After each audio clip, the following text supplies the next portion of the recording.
If you're a player of old games or a fan of video game history like me, you've probably heard a version of a story of how Final Fantasy got its name.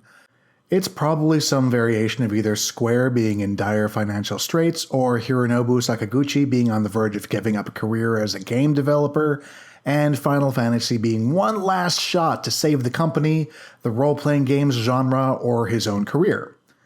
This story has been quoted by fans of the games, historians, and even Sakaguchi himself for decades, though in more recent interviews he has attempted to set the record straight. Because it's simply not true. How did Final Fantasy get its name?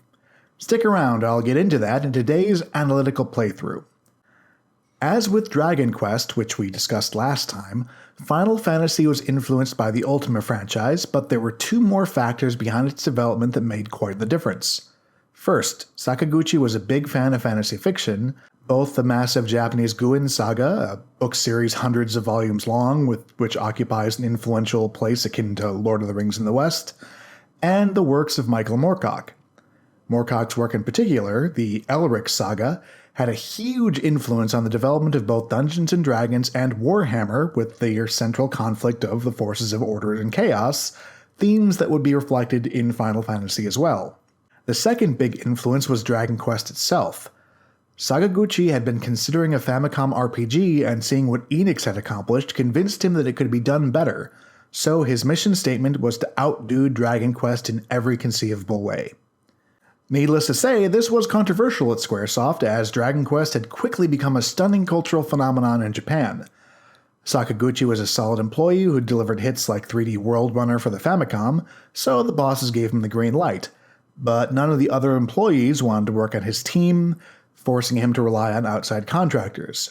We'll go over these contributions as we cover the game. Final Fantasy did end up selling well enough in Japan to warrant a sequel, but initially bombed over in the US, even harder than Dragon Warrior had. Western console audiences just were not receptive to role-playing games yet. In this playthrough, I'll be covering the American Nintendo Entertainment System released using the Hasted ROM hack, which doesn't change much in the way of its translation or bugs, but speeds up a few combat transitions and the like, and a hack to double the amount of gold and experience I'm getting to lessen the amount of grinding I should have to do for this video. It was also released for the MSX2 computers in Japan, the WonderSwan Color, packaged with its first sequel in the Origins release for the PlayStation, as Dawns of Souls for the Game Boy Advance, the Anniversary Edition for the PlayStation Portable, and most recently a pixel remaster for the Windows, Android, PS4, and Nintendo Switch. If you're after the original experience but don't want to play on a NES, I would suggest Origins as being closest. The manual that came with the game is a massive 80-page booklet billed as an Explorer's Handbook that includes a walkthrough all the way to the airship explaining the mechanics of the game in great detail, perhaps necessary for an expected audience unfamiliar with the role-playing genre. For such a large tome, it is surprisingly light on lore, world building, and opts for game screenshots over concept art, indicating perhaps that it was cobbled together by the localization team without a great deal of support from Square themselves. It's very procedurally oriented and doesn't, off the bat, contribute to the game's narrative. We open with a text crawl. The world is veiled in darkness, the wind stops, the sea is wild, and the earth begins to rot. The people wait, their only hope a prophecy. When the world is in darkness, 4 warriors will come. After a long journey, 4 young warriors arrive, each holding an orb. We have 3 elements here: an elemental disruption, a prophecy, and 4 warriors with orbs. Already we can tell that Final Fantasy is going to present its storytelling in a different way, and a big part of that is Kenji Terada, a writer of different anime including Kinnikuman, Kimagure Orange Road, Dirty Pair, and others. He was lured in by the challenge of writing a game that could move people to tears. His job? Take the elements of the game and create a plot-based dramatic script. Terada would be the writers of the first 3 games, and it was his choice to make the game a new world each time, but bound together by a common recurring themes like the crystals. This text crawl pops up as soon as we turn on the game, and from here it goes straight to the new game or continue screen. No title yet, and after picking a response speed, how fast the battle text is going to go by, we're taken to character creation. We see that we have a party of 4, and we're able to choose from 6 classes for our party: Fighter, Thief, black belt or monk in the Japanese, white mage, black mage, and red mage.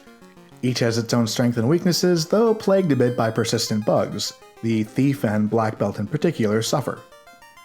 Aside from class, our only real choice is the name we give each character, and we only have 4 letters per. This was plenty in Japanese, where a kanji is a syllable, enough for Sakaguchi, for example, but it's pretty limited in English. Before I started, I asked channel members and my Patreon supporters to suggest names. If you want that kind of input on my future videos, feel free to join up in either way. Every little bit helps, and you'll get access to my next video a few days before everyone else does. There are a lot of good combinations of classes we could go with, but for our first character, we're going to pick a fighter. It's a strong class, capable of wearing the best armor and using the best weapons. They've also got high hit points, strength, and agility, though that last stat suffers when wearing heavy armor, which we'll be doing. They also cannot cast any spells, and are expensive to keep equipped. We're choosing our fighter first because the character in the first slot is most likely to be attacked. We can move our party members around unlike in Ultima 3 and 4, but it pays to keep in mind that order matters. We're going to name him Beef. Our second character, Pez, is going to be a red mage. There are 2 types of spell in Final Fantasy, white magic and black magic. The red mage is able to cast both, though not as well as a dedicated spellcaster. They are also able to wear better armor and wield better weapons than dedicated mages, making them jacks of all trades, able to support and fit in for any role. Our third character is a white mage, caster of restorative magic along with a few offensive spells targeting the dead. They also have buffs and can cure status ailments, though they have weak strength, the worst evasion, and a small weapon selection. We name her Mend. Our final character, the Black Mage, is an expert in offensive spells. They have the lowest hit points and strength of all characters. We'll name him Rain. While we did see classes in Ultima 3 and 4, the major inspiration in Final Fantasy was Dungeons & Dragons. Akitoshi Kawazu, the game's system designer, was a big fan of tabletop RPGs and war games at a time when those games weren't very popular in Japan, and a lot of what we're going to see draws directly from Dungeons & Dragons. Unlike Dragon Quest's opening cutscene, when we start, we're dumped in front of the castle and town of Cornelia. The layout here directs us to the castle first as a point of interest. Inside we can see an art style very different from the RPGs that came before it. Instead of a top-down view like in Dragon Quest, we have more of a 3/4 perspective that's going to be emblematic of Japanese role-playing games, including buildings that you can enter. This was the call of Koichi Ishii, hired on as designer while Hironobu Sakaguchi finished up his work on Square's first-person racing game Rad Racer. Ishii had been given 2 directives: make a fantasy game, make it outshine Dragon Quest, and he'd use those dictates to make a lot of early decisions in the game. One of those choices was graphical presentation. He wanted something that would stand out, something that was more like a diorama.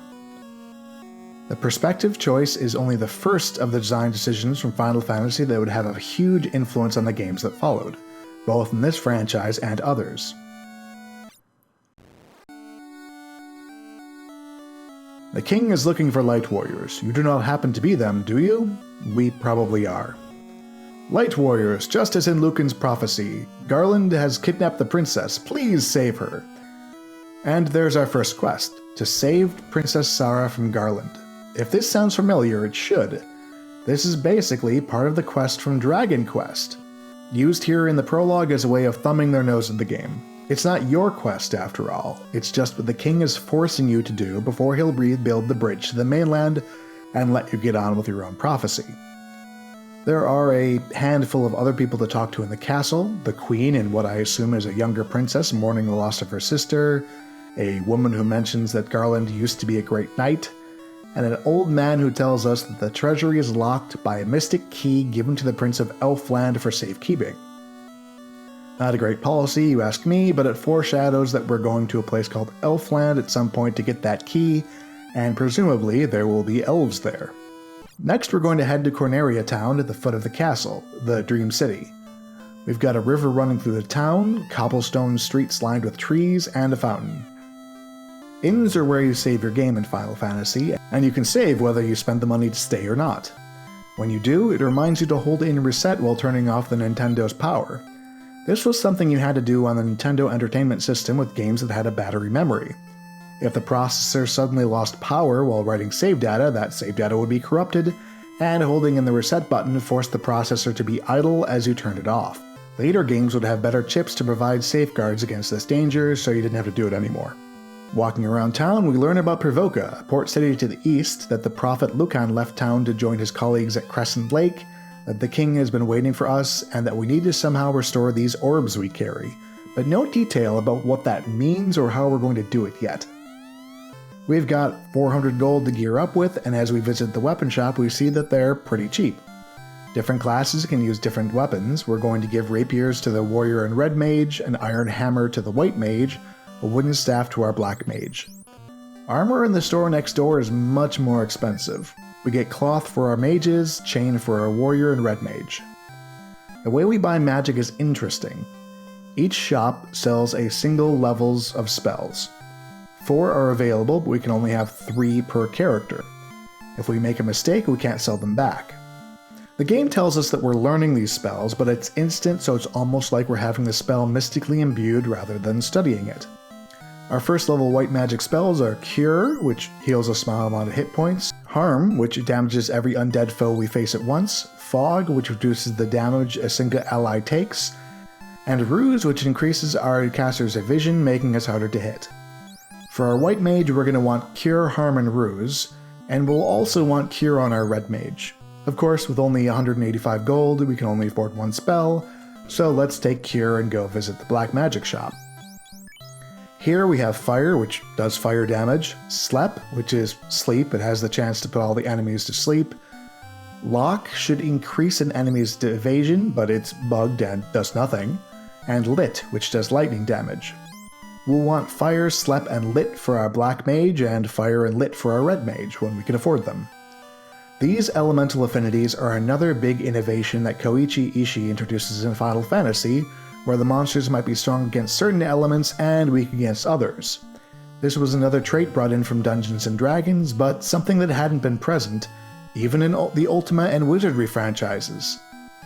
It's a great tactical element that gets adopted by a lot of games going forward, but it's seen here first.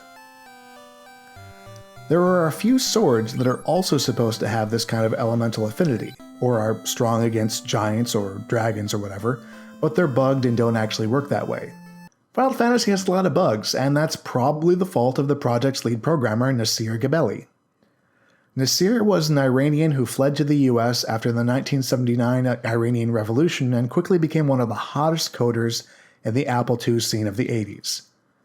He founded Sirius Software and produced action games that seemed to defy the capabilities for the microcomputer. Legendary developers like John Romero and Jordan Mechner had credited Nasir as an inspiration, and he'd previously contracted with Square on 3D World Runner and Rad Racer. So if Nasir is such a hotshot coder, then why is Final Fantasy so buggy? Well, it was his first role-playing game, and designing its systems were very different from the action game coding he'd been doing, so he had a whole team of assistant coders working with him. Despite the code's flaws, Nasir would go on to code Final Fantasy II and III and Secret of Mana for the Super Nintendo before retiring at the age 36 to travel the world. There are 2 other shops to visit before we go. First, the Healers, where dead characters can be raised for a fee. This was a church in the Famicom release, but Nintendo of America had an infamous policy against games with Christian imagery, leading to changing it to the Healers. The second is the item shop, where we can buy heals, cures, which cure poison, and tents, which heal everybody a bit, but can only be used in the world map, not dungeons. Unlike later Final Fantasies, there aren't multiple tiers of healing potions. The heals are all we get, and there's nothing that will restore your spell levels once you've cast them. The Temple of Fiends, where Garland has the princess, isn't too far away, and it's the only thing on our little prologue island, so we won't have trouble finding it. However, we're going to want to grind long enough to afford spells for our mages and maybe get to level 3 first. While the combat system is something designed by Kawazu and his love of Dungeons & Dragons, the actual presentation of the fights is Ishii again. He wanted combat to feel cinematic, with characters in a side view instead of the first-person battle screens of Dragon Warrior, with expressions that changed as you fight. The character art itself is based on designs by Yoshitaku Amano, a legendary illustrator in the manga world who'd worked on titles like Vampire Hunter D, as well as many of the covers for the fantasy books that Sakaguchi loved. His work had a moody, melancholic tone to it that fit the darker vision for the series that Sakaguchi and Ishii shared. Top left window shows us our foes. Here we're fighting 5 imps, and next to that we see our characters in their marching order. Down the right we have each character's names, hit points, and a space for any status ailment they get. Down in the lower left we have the names of the monsters we're facing, and in the lower center is the menu. This gives us a few options. Fight lets you attack an opponent, magic lets you cast a spell, drink lets you use a heal or cure potion on yourself or an ally, and item lets you use any items you have, generally to cast spells hidden in an item or to switch weapons, something that doesn't matter since elemental weapons are broken. And run lets you try and run away from a fight. After all 4 of your characters have entered their commands, they're executed in an order based in part on who's fastest. This matters because if you're targeting something with magic that's already been killed, you hit nothing and waste your spell. The hasted romhack changes this, but in the unmodified game you need to be careful about who is going to attack what, because your warrior might one-hit its target and prior attacks from the others would be wasted. The music is punchier than Dragon Warriors, composed by Nobuo Uematsu. Compared to Dragon Warriors' classically trained Sugiyama, Uematsu was a self-taught fan of prog rock and heavy metal. Where Dragon Quest's music is bright and bouncy with a complex structure, Final Fantasy's driving soundtrack is more melodic and pushes the player forward as you play. Let's take a look at the status screen with the start button. In the upper left we have our 4 orbs. They're all gray, meaning we haven't purified or fixed them yet, but we're a long way off from knowing exactly what that means. Under that we have our gold. On the right we have our characters presented with their sprite, name, level, current hit points, and for our casters, their spell slots. Final Fantasy does not use spell points. Instead, it lifts the Vancian magic system directly from Dungeons & Dragons. Named after author Jack Vance, whose Dying Earth novels presented a world where wizards would forget spells after casting them until they memorized them again. Final Fantasy isn't as strict about this as Dungeons & Dragons, but instead you have a number of spells you can cast of each level. As we're all first level, that's 2 castings of a level 1 spell before you need to rest in an inn or house to restore them. So similar to how sorcerers worked in 3rd edition.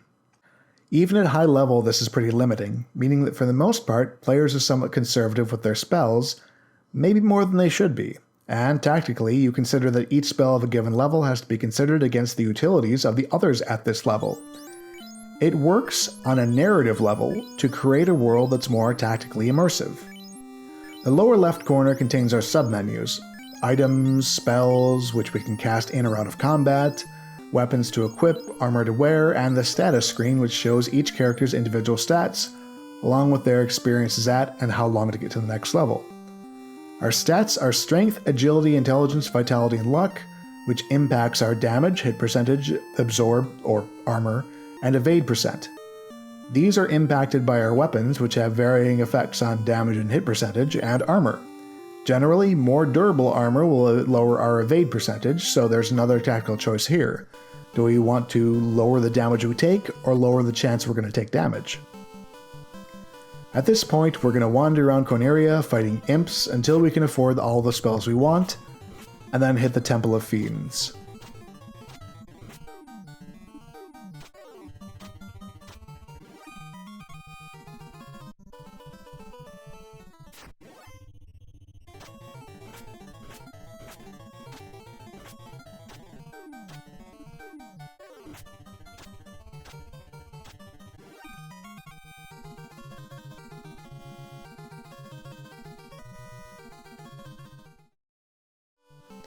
Alright, let's head to the Temple of Fiends.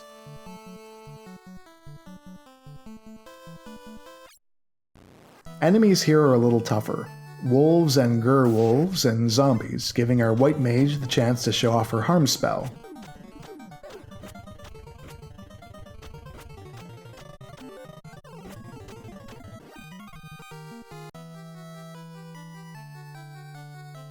The rooms on the right side of the map are locked and need that key to open, so we make a note and continue to the right where we find a cabin. This works like a tent but heals more, and a cap. There are 4 pieces of armor each character can wear: torso, which includes bracelets, gloves, headgear, and shield, though only the warrior can use shields. Some of the monsters down here can inflict status ailments, ghouls can paralyze us for a few rounds, and arachnids can poison us. That's trouble because we only have a single pure potion and our white mage doesn't get a spell to fix that yet. We get lucky, nobody gets poisoned, and we're ready to fight the boss, Garland, and save the princess. No one touches my princess. Light warriors, you impertinent fools, I, Garland, will knock you all down. This is our first boss, another innovation that Final Fantasy had over Dragon Quest. There were mini-bosses of a sort in the earlier game, the green dragon guarding the princess, the axe knight guarding Erdrick's armor, but those were just tough standard enemies faced early, and really nothing like it in the Ultima games to this point. He's pretty easy to beat at level 3. The princess thanks us and teleports us back to the king. Thank you for saving the princess. To aid your quest, I ordered a bridge built to the continent. Go now and make the orbs shine again. And this is the closest we've got to having the game's main quest spelled out for us. We need to make the orbs shine again. We still don't know how, but context from lines dropped by other NPCs tell us that there's a local prophet, Lucan, foretold our arrival but has left the area for Crescent Lake. So hunting him down is probably the play here.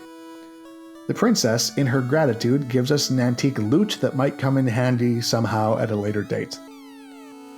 Having saved Princess Sarah, NPC dialogue is different in the castle and town, most NPCs simply expressing their gratitude. A nice if simple use of game state to advance the narrative, but we're going to see a lot more of that later. This guy gives us some insight on the lute. Legend says it can break the evil gate. In the town we hear of a witch named Matoya who has poor eyesight and needs the crystal to see. Hitting our newly built bridge, it's only now that we get the game's title screen and another text crawl. And so their journey begins. What await the 4 they do not know, each holding an orb that 2,000 years ago shined with beauty from within, but now only darkness. Come, start your journey. Restore the light of peace to our world. So, the name, Final Fantasy. Square was doing just fine when it was released. They just expanded into 2 teams, and Sakaguchi had been named lead of one of them. He was a solid performer, and the owners had confidence in him. He was not in trouble, the company wasn't in trouble, the genre was a huge hit in Japan, where Dragon Quest had taken the country by storm. So the title? Again, a reaction to Dragon Quest and part of the desire to outshine it. Among fans, the game was nicknamed Drakwe, a shortened form common in Japan by taking the first kanji of each part of the name. Sakaguchi wanted something punchier and alliterative. He chose FF because it sounded exciting and fast like F1 racing, so the abbreviation came first before the name. Next, he needed some good F words. Get your mind out in the gutter. Fantasy was obvious, but what kind of fantasy? His first choice was fighting. Fighting fantasy, but it turned out this was already an RPG book series from England. So he went with a similar sound, Final. Final Fantasy. And that's where the game's title comes from. Not from some sad sack depression or fatalism, but a marketing choice to support the initials he wanted the game to have. The text crawl gives us more context. The orbs used to shine with beauty, but now they contain only darkness. How did our characters get them? Who were they before that? What brought them together? Well, we don't know. We're not going to know. Our characters are and will remain blank slates. But in the here and now, in the new continent, we're faced with a choice. To the north, we've heard there's a witch named Matoya, who needs a crystal to see. To the east is the port city of Pravoka. We're going to head north first, though it's not strictly necessary.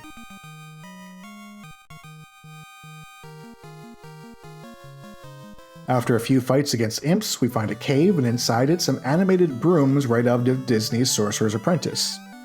We can talk to them, and they say Tisles B. Hasup. A magic spell?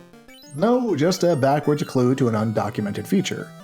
Holding B and pressing select brings up a world map with flashing dots for all of our major cities and dungeons. We can really get a feel for the scope of the game, and this will now help us navigate. We find a few potions, but Matoya herself isn't much help. She can't see anything without her crystal. She doesn't ask us to recover it, but yes, this is a subquest. Leaving her cave, we face our first new enemies, ogres, and 2 of them.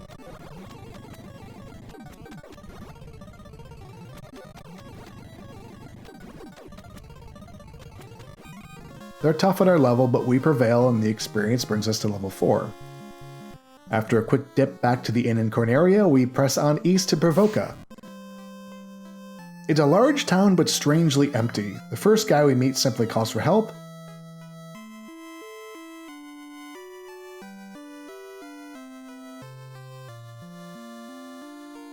And the second warns us about pirates that have taken over the town. Everyone else, except the obvious pirate, is hiding inside, but at least we can do some shopping first. The White Magic Shop offers us some second level spells for 400 gold each. Lamp removes the dark status effect, but it disappears after a fight anyway, so who cares. Mute prevents the opponent from casting spells, which is useful. Alit protects the whole party from lightning effects, and Invis boosts the character's evasion. None of these are great, but we'll grab Mute, Alit, and Invis for our White Mage, and Alit for our Red Mage. Well, when we can afford them. More immediately, our weapon shop offers an Iron Hammer, which I'll grab for our White Mage, a Short Sword, which we'll give to our Red Mage, a Hand Axe for our Warrior, and a Scimitar that nobody needs. The Armor Store offers Iron Armor for our Warrior along with a wooden shield that only he can use, and gloves. Everyone can use them on the hands, arm, equipment slot. They don't help much, but every little bit is important. Haven't seen the Black Mage shop yet, but we can't afford it anyway, so we might as well fight the pirate. DK the Captain sicks his crew on us, and they're really easy. Weaker than imps, but we use the opportunity to cast our sleep spell. It works on almost all of them, and we're able to win easily despite their numbers. Defeated, BK gives us his ship without pomp or ceremony, and all the villagers have emerged from hiding.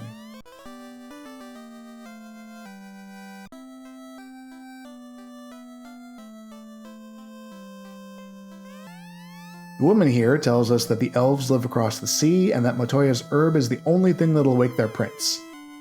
This both clues us in that there are non-human communities in Final Fantasy, unlike Dragon Quest or Ultima, and creates a link to the witch we visited to the west. Given the structure of the game so far, we can intuit that we'll need her crystal to get the herb for the elven prince. We learn that ships can only stop at ports, and that there are no ports to the north, and that there are many dangerous monsters in the sea. We meet a refugee from a town called Melmond to the west. Since we came from the west over land, we can assume it's somewhere we'll need to reach by sea.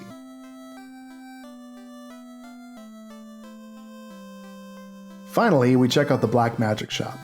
Ice is slightly stronger than Lit or Fire. Dark is essentially blind. Slow makes our foes attack later. And Temper should increase the damage that allies do, but it's bugged. Since that doesn't work, the second level spell we're going to want for our Black Mage and Red Mage is Ice. The others are largely useless, so we're going to ignore them. But we've got a ship now. That was way easier than grinding for one in the Ultima games, and no matter what, we won't lose this one. We don't have to deal with wind currents, but the ship can only dock at ports and isn't capable of sailing down rivers, so we're still effectively cut off from most of the game world. It's not an open world, but it is less linear than it was in Dragon Quest, and some exploration will be required. Taking a look at the world map, we can see 3 large continents. The cities we come to are independent. The king in Corneria is the king of only Corneria, the city, and its town. This is, again, similar to the campaign set up in many Dungeons & Dragons games. Our next step is going to be visit Elfland, home of the elves. Later Final Fantasy games have all manner of interesting and unique races, but the first is still very Dungeons & Dragons derived. We meet elves and later dwarves. But before that, we're going to want to sail around the ocean, fighting monsters and getting the money we need to buy the spells that we want in Provoca. The enemies we face on the water are tough but give out a lot of gold. The last in particular, Sahag, are based on proprietary monsters taken directly from D&D. Sahagin, saved by the IEP gods, perhaps by the monster character limitations. Later we'll face wizards that are straight up illithid, and in the Japanese version there was Beholder, maybe too obvious to include, so it was changed to the Evil Eye and Death Eye with a different visual design for the US release. Anyway, after a little grinding we can afford our spells, after which we head south across the sea to Elfland, land of the elves. We find it ringed by a strip of light green swamp, almost like a fairy ring, probably intentional.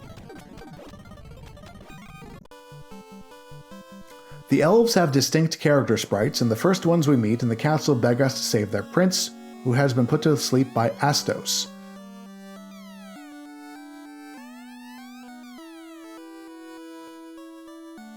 Whatever or whoever that is, attacked the castle without warning, cursed the prince, and ransacked their treasury.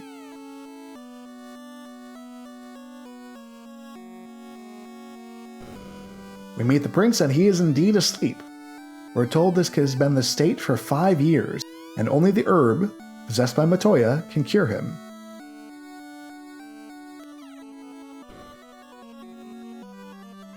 We're told that the Cave of Dwarf is at the west end of the Aldi Sea, giving a name to the body of water we've been traveling and confirming the existence of dwarves. We could head there now, but we'll save it for later. We also find a treasure room locked by that mystic key the prince potentially has, but we'll have to find the herb to wake him up first.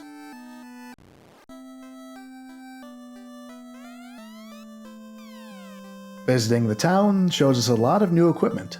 Iron nunchucks and staves and a saber nobody needs, a large knife we could give to our black mage, and astoundingly expensive silver swords we'll want for our warrior and red mage as soon as we scrape up the cash. We are told that the prince must wake soon or the dark elf will dominate, and we can assume that Astos is the dark elf, though this is not explicitly stated. Armor isn't quite as expensive, but it's up there. The copper, can't tell if that's a torque or a bracelet, I think it's a bracelet, is the best armor for our black and white mages for a while. Our warrior can use the iron shield and wooden helmet, and everyone else can wear a cap.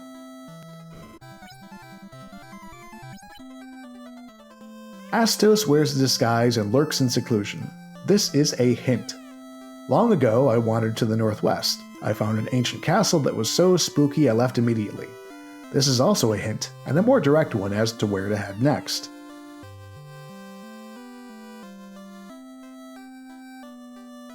Elfland contains 2 white and black magic shops for level 3 and 4 spells. We find the level 4 spells first. White mages can learn Pure, which removes poison, Fear, which makes the enemies run, A-Ice, protecting the party from ice attacks, and Amut, removing Mute. We're going to want Pure, A-Ice, and Amut, with A-Ice on our red mage as well.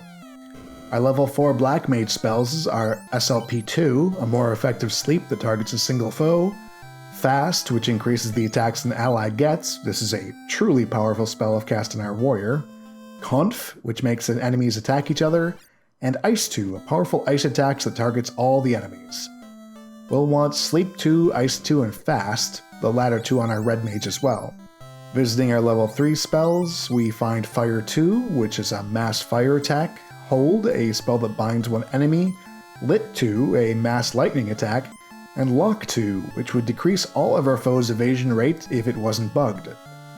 We'll want Fire 2, Lit 2, and Hold, with Fire 2 for our red mage. We find 3 tombstones next to the white mage shop.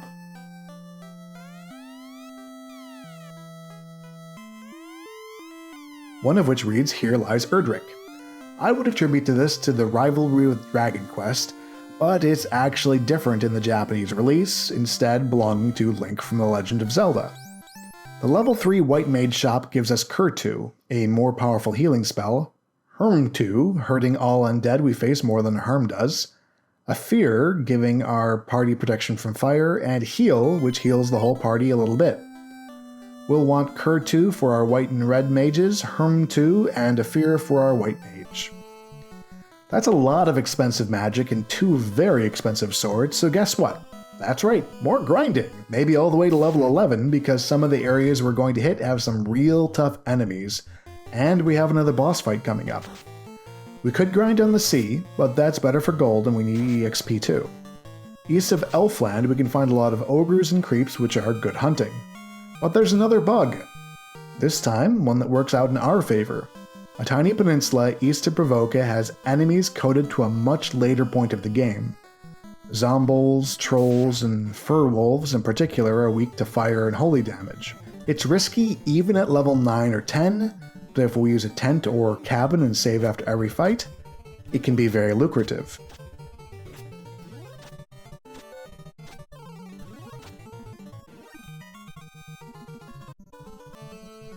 After we've bought everything and have hit level 11 or 12 or so, we can head northwest to that spooky castle we were told about. The whole place is empty except for bats and an elf sitting on a throne. Astos double-crossed us. Go south to the Cave of Marsh to retrieve the crown, then bring it directly back to me. Is this the king of the elves, living far from his people in seclusion, never having been mentioned by anyone? Could be. He gave us a quest hook and there's no real way to engage with him other than by going to get that crown, so we do. The Marsh Cave is a bit of a pain because it's full of enemies that can poison you. There are a few chests scattered around the lower level, but nothing much that we actually need. The crown itself is guarded by a group of wizards, who are definitely not proprietary Dungeons & Dragons mind flayers. What they are is tough though. They have a bunch of hit points, do a lot of damage, so we want to take them out fast.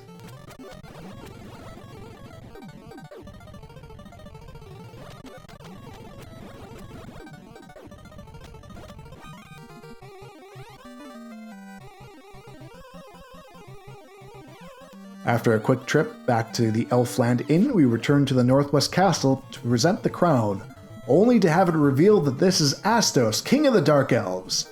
He has Matoya's crystal and now the crown as well. Alright, so this isn't exactly a shocking turn of events if you've been paying attention, but having a plot twist at all is kind of revolutionary for RPGs at this point. It gives depth to what's otherwise a string of fetch quests and a boss fight, and Astos, a weird-looking gremlin thing, isn't too hard to beat at our level. The game doesn't tell us we have the crystal now, but we do, and we can return to Matoya. She gives us the herb, which we can take to wake the prince, who gives us the key. This is one of my problems with the game, is that it doesn't actually give you nearly enough feedback to tell you when quest items have been added to your inventory. It's a small complaint, but it is one because it does affect how we see the game on a narrative level. Things are happening that we should know about that we just aren't told about. The key, though, is great. It's like the keys in Dragon Quest or Ultima, except it's a single item, you don't lose it when you use it, and we don't need to buy a continual stock. What we can do, though, is go back to wherever we've seen locked doors and loot everything. So let's do that, starting with our locked room here in Elfland. Silver Hammer, which is going to be our weapon for the White Mage for most of the rest of the game, copper bracers, which our warrior can use in the glove slot, and around 700 gold. Our armor screen is getting pretty cluttered. Armor only goes on this screen and we only have 16 slots, 4 per character, so we don't have much room for surplus, giving us a slight inventory puzzle vibe that probably wasn't intended that way.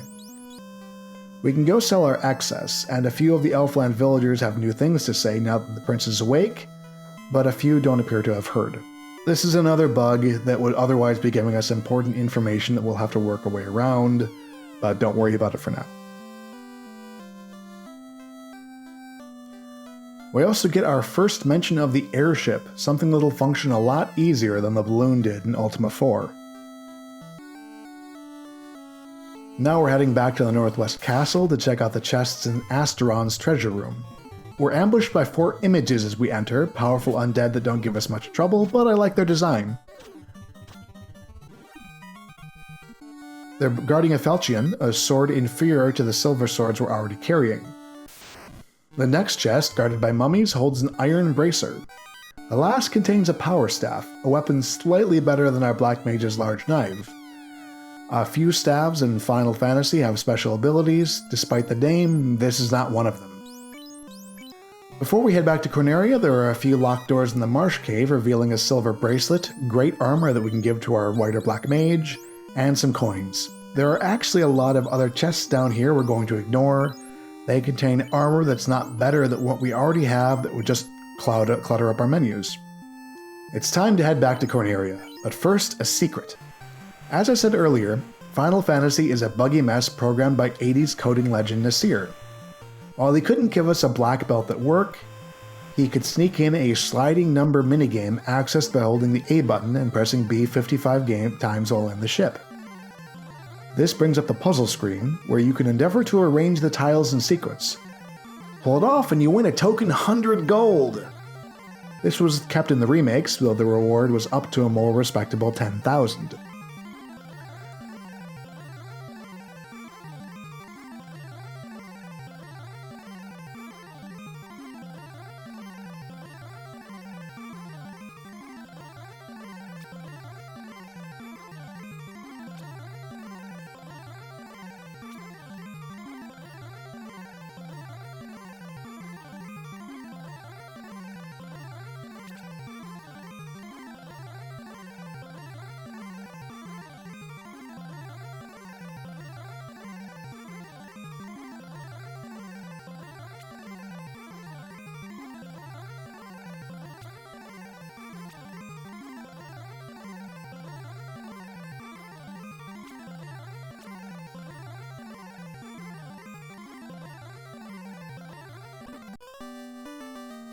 Okay, after spending more time on that puzzle than I probably should, we head back to the castle and the first locked door we encounter in the game.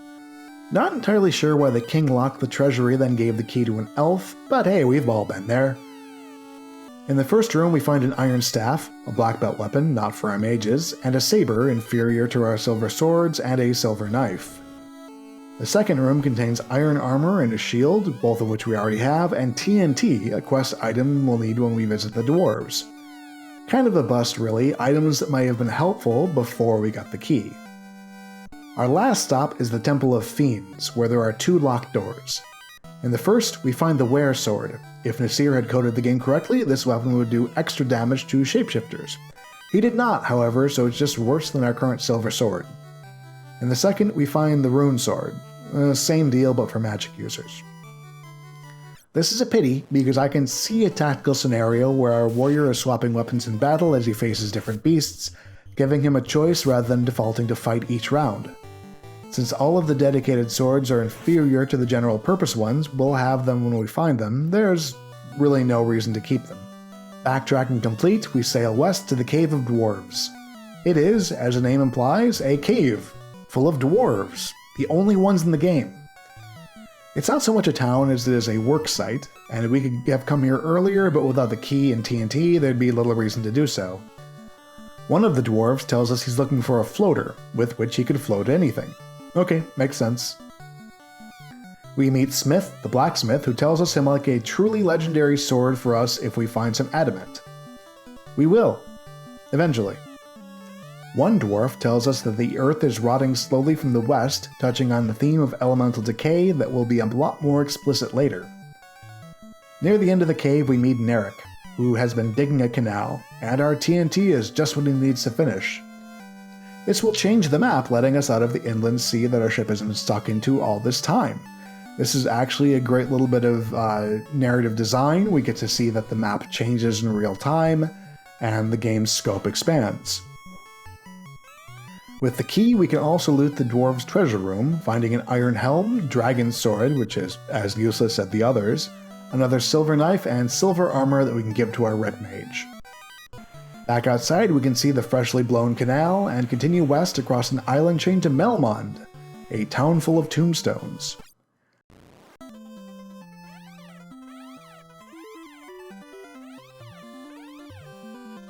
The locals tell us that this town was invaded by the vampire who cursed their town and destroyed their clinic, which made more sense if you remember that before Nintendo of America's censorship, the clinic was a church. The weapons store here doesn't sell anything better than what we've got, but we can unload the bugged Were, Rune, and Dragon swords for a good chunk of change. We get more elemental information. If the Orb of Earth begins to shine again, the Earth shall revive. The White Magic Shop offers Cure 3, a big single-target healing spell, Life, which brings a dead character back to 1 hit point, Herm 3, and Hell 2, which heals everyone. This one is bugged, but in a way that benefits us. If used in battle, it heals us to the effect of the next more powerful healing spell instead. We're going to want Life, Herm 3, and Hell 2 for our Life White Mage, and Life and Cure 3 for our Red. Our level 5 Black Mage spells are Fur 3, doing mass fire damage, Bane, which sometimes just kills a group of enemies with poison gas, Warp, which moves us up one floor in a dungeon, and Slow 2, which slows an enemy more than Slow did. We're giving our Red Mage Fur 3 and our Black Bane and Slow 2. He cannot learn Warp, not yet anyway, so we'll save that slot for later. We're instructed to pass through the Titan's Tunnel and then south to find Sarda, the Sage. One NPC gives us some historical world building. In the northern world, there was once a prosperous civilization, but it's now in ruins. We were previously told that there were no ports in the north, so those land masses won't be reached by sea. They say the ancient people used a stone to make their ship float. Is this the floater the dwarf was talking about? The Titan who lives in the tunnel eats gems. He loves rubies. In fact, the Titan won't let us pass without one, and he's not a monster we can fight, so Sarda will have to wait. Everybody knows me. What? We've never heard of Dr. Une? Another of the few named NPCs. We'll have to remember where this guy is. We learn that the vampire is in the Earth Cave, which is on the peninsula southwest of town. The armor shop has a few things of interest. The silver bracelet is useful for our mages, but the steel armor is hideously expensive and, while durable, terrible for our warriors' evade percentage. Probably not worth buying. Bereft of rubies, we'll have to put off meeting the sage Sarda for now. Why are we even interested in Sarda beyond the structure of the game clearly saying, you have heard about something, go find it? Well, they're a sage. They can hopefully enlighten us with regards of what we're supposed to be doing with these dang old orbs. The second plot hook is the vampire down in the Cavern of Earth, and that seems more promising than just sailing around randomly exploring the world, so let's go ahead and give that a try. The Cavern of Earth has a spot that's great for leveling just west of the entrance. This long looping corridor has a high encounter rate. You'll hit one fight every step, and each step pits you against giants and iguanas. It's a good way to get high value encounters without much weight. However, there's a reason I'm not going to be exploiting it yet, something I'll get into later. The rest of the Cavern of Earth isn't too difficult except for these guys. Earth spirits or elementals or something, usually encountered guarding chests. They have a ton of hit points, do a lot of damage, and don't really have elemental weaknesses. The vampire is down on the second floor. All living things were born to die. No one can defeat me, the vampire. Corny, yes, but this was great writing for the era. Fire spells make quick work of the guy, and in his treasure chest we find a ruby, just what we'll need for the Titan. Moving on past his lair, we find a stone's plate stuck into the floor, beyond which we can sense evil. But as we cannot get past it, we're going to have to leave. We find the Titan shortly into his tunnel. If you want to pass, give me the ruby. Crunch, crunch, crunch, it tastes so sweet. Rubies are my favorite. Diverting south finds a treasure room containing a great axe and a silver helmet. Just south of this tunnel, we find the Sage's Cave, containing only the Sage and his furnishings. I like this because it makes the place seem lived in. The Sage gives us a rod that we can use to move that stone plate we found behind the vampire, beyond which we'll find the cause of the Earth's rot. We take a quick trip back to the inn in Melmond, and a few of the NPCs react to the destruction of the vampire by wondering why it hasn't ended the decay of Earth. Guess we've got more to do yet, so we head back to the Earth Cave. There's a boss fight coming up, so it's time to be a little bit more conservative with our spells. As obnoxious as huge groups of low-level enemies can be, we'll just have to fight them one at a time, rather than using crowd control spells. Heading the third floor, we pass through the vampire's room to the stone plate, enter our item, and use the rod. This gives us a simple expository text about the plate shattering, rather than a graphical animation. In my opinion, even giving us this text outside the menu on the play screen would have been an improvement, but here we are. The stairs led us down to the 4th level, where we find massive groups of ghoul-type enemies that I really want to use fire and harm spells on. It's easy to get stun-locked by enemies that can paralyze you, and new foes like the Wizogre. Treasures down here are mostly irrelevant sums of gold, but we do find a silver shield for our warrior. The 5th floor contains a sphere that hatches to release the Fiend of Earth, presumably responsible for the element's decay, the Lich. This is a tough fight. The Lich has magic attacks that can hit our whole party, can stun or put us to sleep, and hits pretty hard.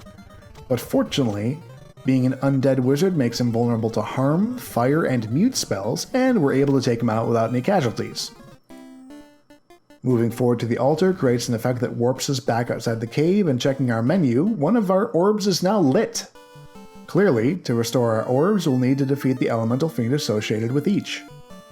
Note that this revelation only came because I happened to check the menu. We were given no explanatory text telling us that the orb had been restored, or was glowing, or anything. I do appreciate the developers trusting the players to make that connection on their own, but it might be a bit much for a new genre on a platform marketed to children.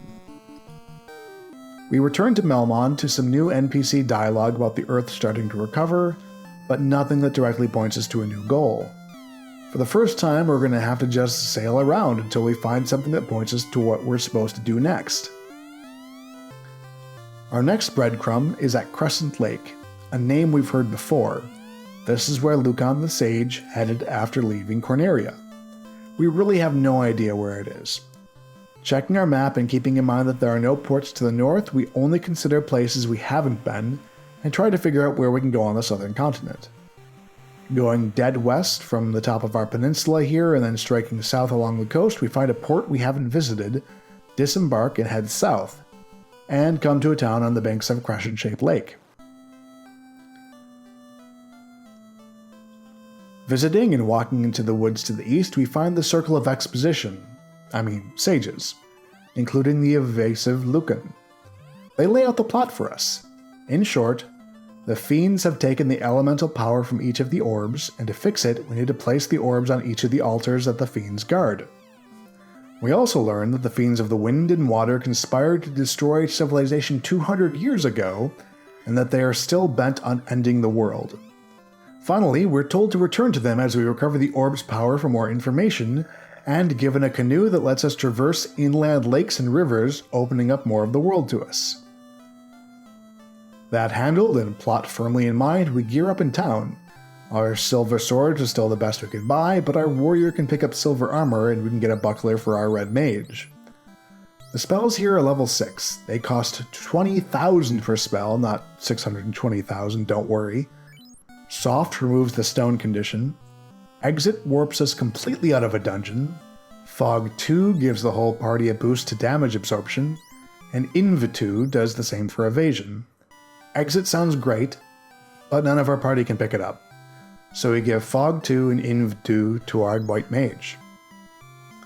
Over at the Black Mage Emporium, we have Lit 3, a mass lightning damage spell, Rub, which can kill an enemy in one hit, Quake, which is a one-hit kill targeting all foes, and Stun, which will paralyze most weaker enemies. We grab Lit 3, Quake, and Stun for our Black Mage. Our Red Mage, alas, cannot cast 6th level spells, so they get nothing. We're going to be walking through a lot of tough foes, so we spend the last of our coin buying houses from the item shop. Not that we can afford too many. The sages advised us to head to the volcano next, and that's where we're going to head. But note that with the canoe, we do have more choices. We could go to the Ice Cave or the Castle of Ordeals, and in fact, those options might be more optimal.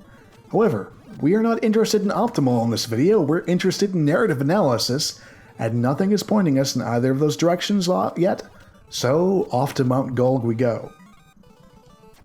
Getting there gives us an excuse to break out the canoe and take it along these mountain rivers, which form a maze of sorts. Following them northwest, we're able to find the volcano. Inside, we find that much of the floor is lava that will hurt us to the tune of 1 hit point per step, but the monsters leave us alone while we're on it, and it's significantly less than some of these hard hitters will do, so sloshing along through lava saves us resources in the long run. There are a lot of treasures down here, gold and silver armor, a few of which we need. The Flame Shield, Flame Mail, and Ice Sword are exceptions. Even though their elemental affinities are bugged and don't work, they are still more effective than our fighters' current silver gear, so we're going to take on the extra fights to collect them anyway. The boss is Karin, Fiend of Fire, who recognizes us as the destroyers of the Earth Fiend. It's a tough fight, but our White Mage's ability to prevent fire damage helps, as everyone else basically supports our warrior's ability to dish out massive damage.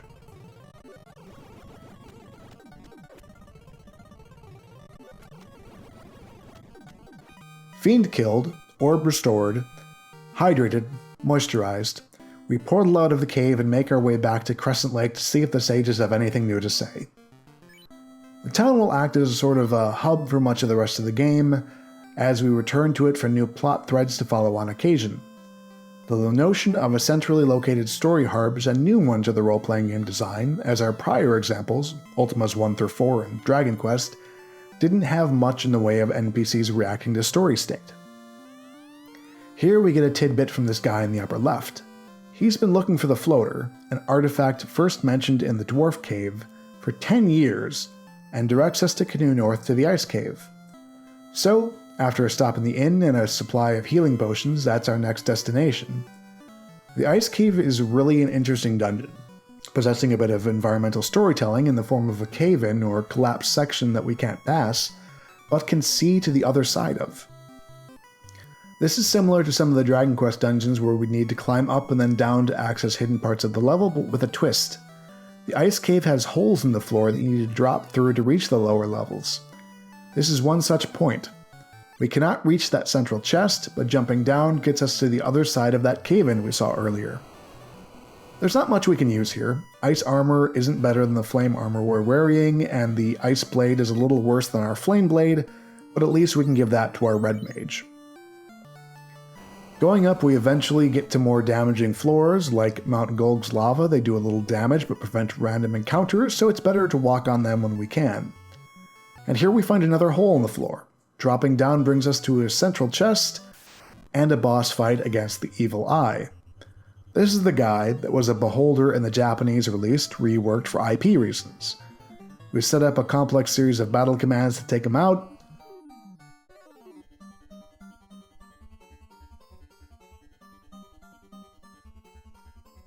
only for our fighter to get a critical success and one-hit the guy before we can even boost him with fast. Checking the chest, we get the floater, our reason for being here, and we can leave. Now to get out, we need to drop down again, retreading this dungeon we've already traversed, back up, back over, and here to a staircase that leads us back outside. We can head back to Crescent Lake, and we're at a bit of loss. Where to next? Nobody has new dialogue for us, and we are a bit of adrift without consulting a guide.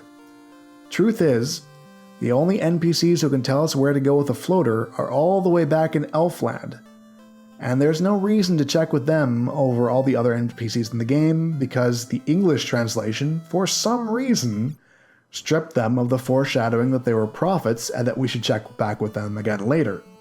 This is that bug I told you about. Anyway, if we bother to check in with them, they will direct us to the southern desert once we have the floater, so we're just going to cut to the chase and do that right away. We head down, use it, and the airship rises up from the desert. Now that we have it, the world is our oyster. Mostly. We can fly anywhere fast, don't trigger random encounters in the air, with a lot more control than we had with any vehicles in the Ultima series. It's just a blast to zip around in. The only limitation is that we can only land on the broad, flat plains, which means that some of the areas of the map are still off limits or are a slog of high-level encounters to reach. We do have a lot of new areas we could not reach before to explore, though, and we can do that using our map and showing us where the points of interest are. Let's start with the Cardia Islands, a small chain connecting the two major land masses in the north. There's nothing specifically that directs us here, but it is a point of interest and each island contains caves we could not have visited. Inside we find dragons. Not the kind you kill, these are friendly dragons, and talking to them they seem obsessed with courage and bravery, so I guess Klingon dragons. They mention the castle of Ordeal, where one could face a test and bring back proof of their courage, but that proof could be anything, we're not told what it is. We also get some world building. Once, in the north, they were beautiful palaces and big mechanical castles. This tracks with the sage telling us that two of the Fiends destroyed civilization centuries ago, Many fantasy themes in literature and games are post-apocalyptic in nature. The last dragon we meet is Bahamut, king of the dragons, who promises us the honor due true warriors if we can bring him proof of our courage. So we will! I want to mention here that this subquest is entirely optional. The rewards we get out of it are staggering, but technically not necessary to restore the crystals and beat the game. It just makes it a lot easier. So there we have it, possibly the first optional subquest in the genre. Off to the Castle of Ordeals. When we arrive, however, there's no green plains to land on, only swamp, so we need to fly back down to our ship and sail back up to make landfall in the river with our canoe. Since we don't need the airship to get there, we could have done this trial before Mount Golg or the Ice Cave, and in fact done the Ordeals, then the Ice Cave, got the airship, then visited Bahamut for our reward, and then done Mount Golg. But that would be sequence breaking, and I'm trying to avoid that for this analysis. The first floor contains only a single sage who lets us pass because we have the crown we picked up during the Elfland quest, and I guess we never gave to the Elf Prince. Maybe what Astros really wanted was to prove his bravery, but never had the chance because we killed him in one round. The rest of the floor is pretty empty, so we just hike up the stairs to the second, which brings us to a teleportation maze. This is a pretty neat puzzle. If you choose the wrong pillar, you'll be zapped to an earlier point. The monsters aren't too bad, but the Medusa can turn us to stone, which is inconvenient, so let's try to avoid it by using big spells on them as soon as they show up. Solving the maze brings us to the third floor. Simpler layout, some tough enemies, not a problem. We find a healing staff, not great as a weapon, but using it in battle lets us cast heal, not a lot of HP, but it doesn't use up a spell slot, and we can give it to anyone, they don't have to equip it. So we'll just give it to our black mage, just so we have 3 party members who can heal now. A little further on, we find the Zeus gauntlets, which are similar in that having them in your inventory lets you cast Lit 2 for free. We give this to our white mage, who is otherwise lacking in offensive capability. In this chest at the end, we find the tail, a stinky little object that is the only quest item here, so it'll have to do. As we approach the throne, we get into a boss fight with 2 zombie dragons, weak to both fire and harm, so we beat them easily and are warped back outside. We'll use a house to heal up and recover, then take the ship back to our airship so we can return to Bahamut with our tail as proof of our bravery. The tail of a rat proves your courage. I shall give you the honor due true warriors. And there we have it. Bahamut has promoted us to different classes. Not only are our sprites different and more mature looking, but our capabilities have shifted. Our fighter is now a knight, and he'll be able to start learning low-level white magic spells, not that he'll ever use them. Our mages are now wizards, and they too can learn new spells, the exit and warp spells in particular. We'll also gain more stats on level up, though it's not retroactive, and neither is the knight's ability to cast spells, so it's best to get the class changes as early as possible and not power level too much with the inferior early class improvements. Our knight is going to gain 1 spell every other level from now on. We're at 22, so it'll be level 1 spell at 23, level 2 spells at 25, and level 3 spells at 27. So the first thing, we're going to go back to our early towns and buy him some spells. Then we're going to go back to Melmon to get warp for our black and red mages, and to Crescent Lake to pick up exit for our white mage. Spells sorted, we're going to move on. But where to? Again, we need to explore in our airship. Flying to the northeast, we find a village in a valley that would be impossible to reach otherwise, so we stop there, in Gaia. It's a quaint little strip of a town next to a forest, and we learn from the townsfolk that the fairy from the spring has gone missing, and this guy tells us he sold it to a caravan. Getting her back is a thing we'll have to do, but we also need to buy more spells and equipment. We can buy 7th and 8th level spells here. For our white wizard, we're going to want Cure 4, which restores all hit points lost to one ally, and Fade, which harms all enemies. Our black and red wizards are going to want Ice 3. We'll also want Brack, a one-hit kill spell for our black wizard, along with Stop, stunning all enemies, and XXXX, which will wipe out most weaker foes. This is tremendously expensive. From the weapon shop, we'll want the Cat's Claws for our black wizard, giving them a melee attack that's not too bad, and gold circlets for our black and white wizards.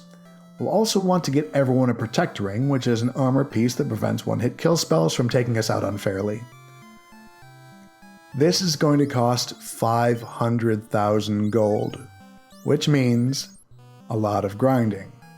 And for that, I'm gonna head to the Earth Cave's Hall of Giants, a corridor that pits us against giant enemies every step we take. There are enemies with a better return for the effort involved in a single fight, but the rate of encounters here still makes it the most efficient option. All I really need to do is hold down the A button so that everyone attacks, throw down a YouTube playlist to keep myself entertained, and pay enough attention to heal up if someone's health drops too low. Well, that took a few days and we leveled up to 30, but we can head back to Gaia to buy the spells, cat claws, and protect rings. From here, we're heading to Onrak, the second to last town we haven't visited yet. It's right here on the coast, but we'll have to land a ways to the south and make our way there by foot or by canoe. In town, we find more clues pointing us to the caravan the pirate and Gaia sold the ferry to, in an oasis near the desert, and a few characters to talk about how great legs are for some reason. We also find a woman who has made a submarine, but tells us we'll need something called oxyale to get deep enough to save the mermaids. A man named Cope tells us he thinks he saw a robot to the north near the waterfall.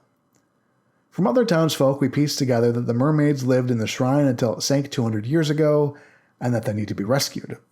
This ties in with our other elemental fiends. Presumably, we'll need the submarine to get to the shrine and the oxyale to get to the submarine. Clues gathered, we can check out the shops. There were only two, white and black magic, both selling 7th level spells. The black spells are Saber, which would increase caster damage and hit percentage if it wasn't bugged, and Blind, which will blind most weaker enemies. We'll want to copy that for our black mage. The white mage shop has A-Rub, which protects the party from insta-kill spells, and Hell 3, which is a mass heal.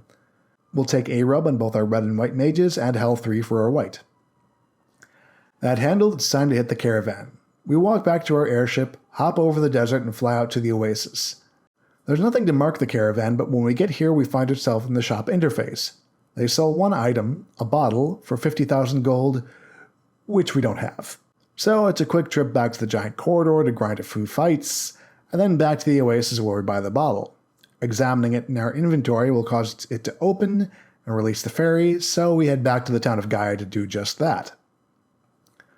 Once freed, the ferry is near her spring, very Zelda-like, if you ask me, and will reward us by drawing oxyale from the bottom of the spring for us. We can now take the submarine down to the shrine. Heading to the bottom brings us to a combination dungeon and treasure room filled with mermaids and treasure chests, as you do. One of the mermaids we speak to tells us that if we cannot regain the power of water, they will become bubbles and disappear. This is, of course, a direct reference to the original version of Hans Christian Andersen's Little Mermaid, in which Ariel was reduced to sea foam for failing to win the princess's love. Another mermaid tells us that her friend Daryl went to land and never returned.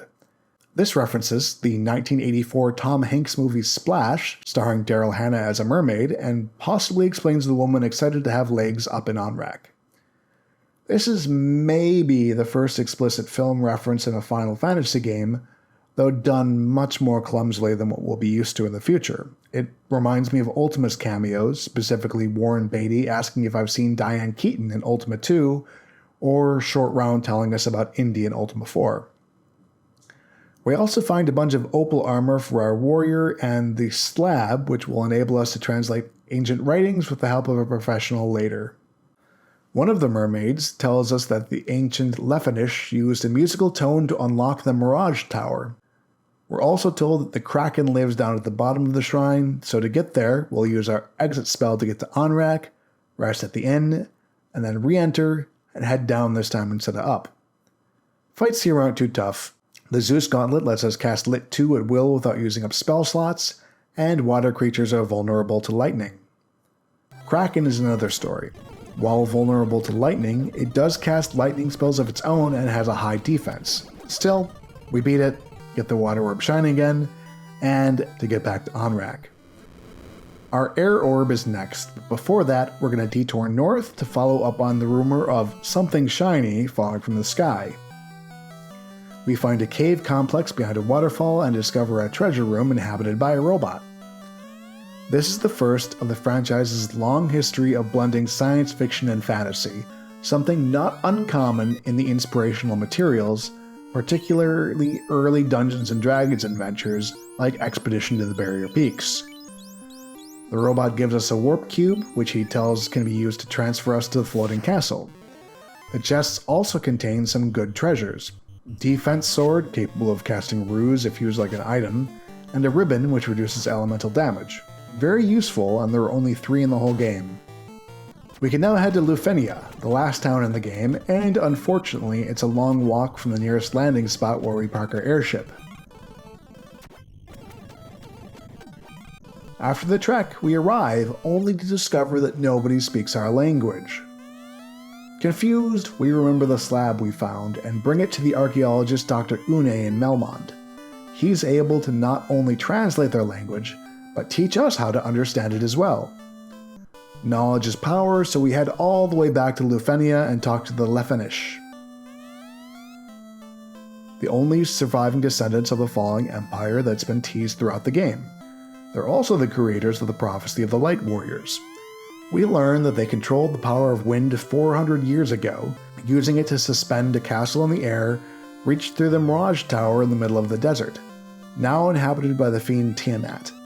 Their last 5 Sky Warriors were sent to find the cause of the world's decay, and they've been turned into bats. As a reminder, we've seen bats all over the place in various dungeons, just floating around and keying.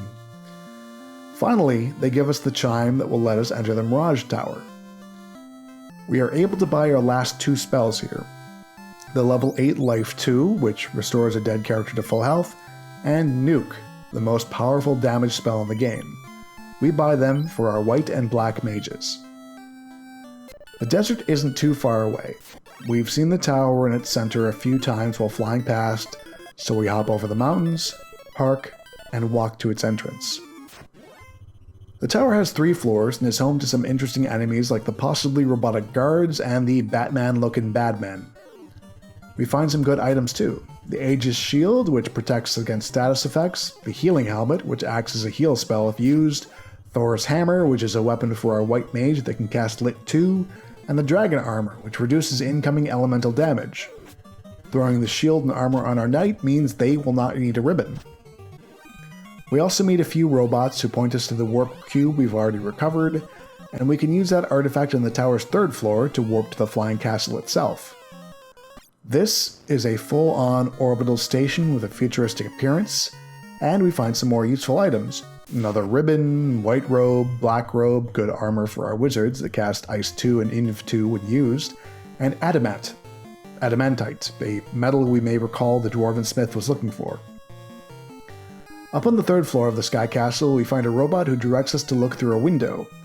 There we see the 4 forces flowing together into the center of the 4 elemental altars into the Temple of Fiends, the first dungeon we visited, a clue for the endgame. The 5th floor is a long, narrow corridor leading to the boss fight with Tiamat, one that introduces yet another Final Fantasy staple, the optional super hard boss. We are not lucky enough to run into it this game, but there is a 1 in 64 chance that we'll run into the Death Machine, a powerful robot that can cast Nuke and heal itself. It gives a ridiculous amount of experience, but I've been making this video for a while now, so I'm really not going to spend hours or days walking back and forth to try and get it to spawn. Instead, after a long walk, we fight the Fiend of Wind, Tiamat.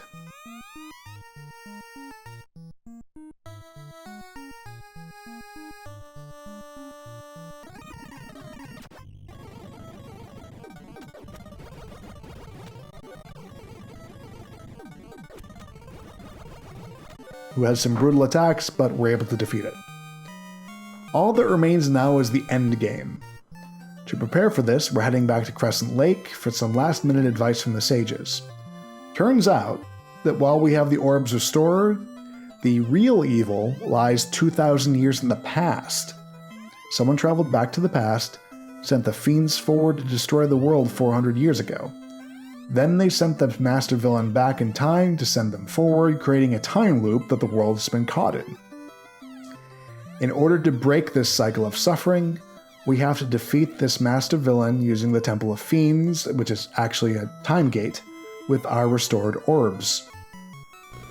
Before we wrap this up, we go to the Dwarves again, give them the adamant to the smith, who insta-forges it into the Excalibur for us, the second best weapon in the game. To bring it to an end, we hit the Temple of Fiends, the first dungeon of the game, and discover that the bats here were the 5 warriors sent out by the Lefanish, turned into bats by Garland. The first boss we fight is the last boss we fight, bringing the game's time loop into a tight circle, not only in terms of backstory, but gameplay. We fight our way to Garland and he confirms the story, transforms into chaos, and we fight. This is frankly an unfair battle with an enemy that can cast party insta-kill spells that bypass our protect rings and ribbons and can heal himself back to full hit points, so the fight is really a matter of taking him out before he kills everyone. But we manage it, and we are treated to the ending text crawl. Alright, my analysis. What we have here in Final Fantasy is a game that's more ambitious than Dragon Quest on almost every level, which isn't surprising as the game is a reaction to Dragon Quest. Our protagonists are still blank slates, maybe even more so than the hero in Dragon Quest who gets a line at the very end, but there's more personality in their sprites, particularly when inflicted with status ailments. You get the feeling that each class has a distinctive vibe about them, told entirely through the 8-bit pixel design.